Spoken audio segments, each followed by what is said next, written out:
الحمد لله نحمده ونستعينه ونستغفره ونؤمن به ونتوكل عليه ونعوذ بالله من شرور أنفسنا ومن سيئات أعمالنا من يهده الله فلا مضل له ومن يضلله فلا هادي له ونشهد أن لا إله إلا الله وحده لا شريك له ونشهد أن سيدنا ونبينا ومولانا محمدا عبده ورسوله صلى الله تعالى عليه وعلى آله وأصحابه وأزواجه وذرياته وأهل بيته وبارك وسلم تسليما كثيرا كثيرا. أما بعد فأعوذ بالله من الشيطان الرجيم. يا أيها الناس اتقوا ربكم الذي خلقكم من نفس واحدة وخلق منها زوجها وبث منهما رجالا كثيرا ونساء واتقوا الله الذي تساءلون به والأرحام إن الله كان عليكم رقيبا. وقال تعالى يا أيها الذين آمنوا اتقوا الله حق تقاته ولا تموتن إلا وأنتم مسلمون. وقال تعالى يا أيها الذين آمنوا اتقوا الله وقولوا قولا سديدا يصلح لكم أعمالكم ويغفر لكم ذنوبكم ومن يطع الله ورسوله فقد فاز فوزا عظيما.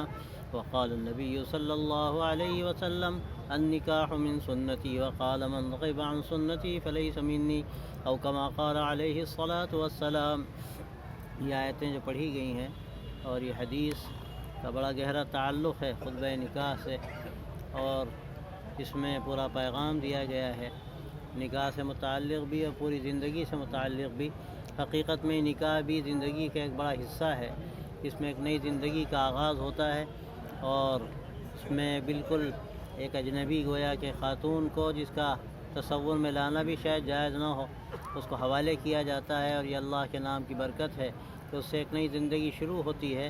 اور پھر ایسا حق واجب ہو جاتا ہے کہ اس کو تصور میں نہ لانا، اپنے پاس نہ رکھنا، یہ حرام ہو جاتا ہے اور ناجائز ہو جاتا ہے. تو یہ اللہ کے نام کی برکت ہے. تو اس موقع پر اس میں کہ گویا کہ تقریب کہلاتی ہے، یہ تقریب کے معنی قریب کرنے اور قریب ہونے کے ہیں. اس میں خاندان کے قریب ہوتے ہیں اور زوجین قریب ہوتے ہیں. تو اس میں یہ پیغام دیا گیا ہے 3 آیتوں میں.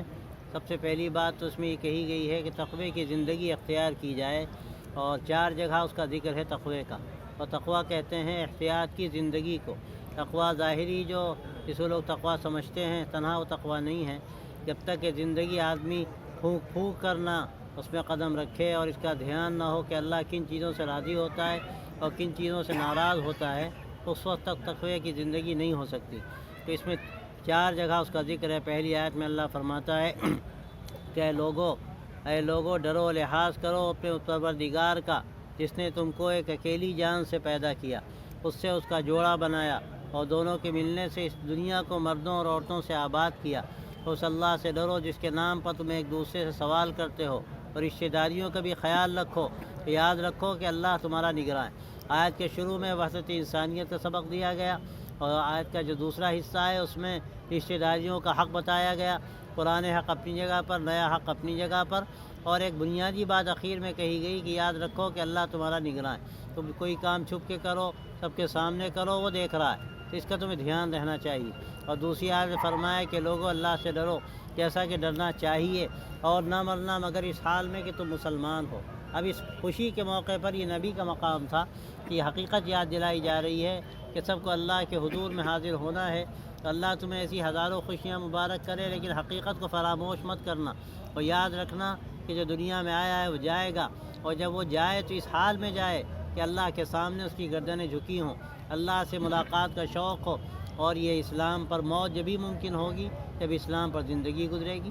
جب اسلام پر زندگی گزرے گی تو اسلام پر خاتمہ ہوگا. تو اس کا بھی ہمیشہ دھیان رہے. اور تیسری جو آیت ہے جو ایجاب و قبول سے بڑی تعلق رکھتی ہے، اس میں فرمایا کہ لوگوں اللہ سے ڈرو، اس کا لحاظ کرو، اور دیکھو زبان کو قابو میں رکھو. کوئی بات زبان سے ایسی نہ کہہ دو جو نامناسب ہو. جچی تلی بات زبان سے نکالو. اللہ دنیا میں تمہارے کاموں کو بنا دے گا، اور آخرت میں اللہ تمہارے گناہوں کو معاف کر دے گا. اور کیا چاہیے؟ دنیا بھی بن گئی، آخرت بھی بن گئی. لیکن اس کا نسخہ کیا ہے؟ 2 باتوں کا لحاظ. ایک یہ کہ احتیاط کی زندگی، دوسرے زبان کی حفاظت. یہ 2 باتیں ہوں گی، دنیا بھی بنے گی. لوگ پریشان ہیں، کاروبار نہیں چلتا، قرض ہو گیا، فلاں ہو گیا. ارے وہ ہماری بھی اس میں بڑی کوتاہیاں ہیں ہم نے اپنی زبان کی حفاظت کی ہوتی اور کچھ احتیاط کی زندگی گزاری ہوتی تو ہمیں اللہ کی طرف سے بہت کچھ مل جاتا. دنیا بھی ملتی, آخرت بھی ملتی. دنیا میں کام بنتے, آخرت میں مغفرت کا فیصلہ ہوتا. اور کیا چاہیے. اور حدیث میں فرمایا نکاح میرا طریقہ ہے. یہ اسلام کی خوبی ہے, کہیں آپ کو نہیں ملے گا. یہ زندگی کی ضرورت ہے انسان کی, لیکن اللہ نے اس کو عبادت بنایا. نبی صلی اللہ علیہ وسلم نے اس کو اپنا طریقہ بتایا, اور آپ نے جو بھی کیا, آپ کا جو طریقہ ہے وہی عبادت.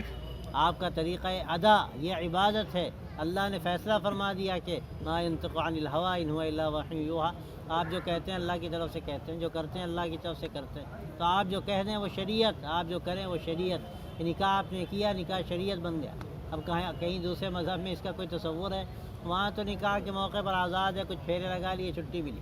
یہاں پر ہمیں پابند کیا گیا, خطبہ پڑھا جا رہا ہے, سنایا جا رہا ہے, پیغام دیا جا رہا ہے, نکاح کا یہ احکامات بتائے جا رہے ہیں, شوہر بیوی کا حق بتایا جا رہا ہے, رشتہ داریوں کا حق بتایا جا رہا ہے. اور پھر یہ تقریب ختم ہو جائے گی, لیکن یہ خطبہ ختم نہیں ہوگا. یعنی پیغام جو خطبے کا ہے وہ ختم نہیں ہوگا, وہ تو موت تک چلے گا. اسی لیے بعض عارفوں نے یہ بات کہی کہ یہ ایسی عبادت ہے, اتنی طویل عبادت کوئی نہیں. جب سے انہوں نے کہا میں قبول کرتا ہوں, اس وقت سے لے کر جب تک موت نہ آئے, اللہ سب کو حیات طویل دے, اس وقت تک یہ عبادت ہی عبادت ہے. تو کیسی سعادت کی بات ہے. اور پھر ایک بنیادی بات فرمائی کہ من رغب عن سنتی فلیس منی, جو میرے طریقے سے ہٹ کر اور کوئی طریقہ اختیار کرے گا اس سے میرا کوئی تعلق نہیں. یہ اصولی بات کہہ دی. نکاح میں بھی آپ کا طریقہ, کاروبار میں بھی آپ صلی اللہ علیہ وسلم کا طریقہ, عبادت میں بھی آپ کا طریقہ, اور زندگی کے ہر کام میں آپ کا طریقہ. یہ ہے کامیابی کا راستہ.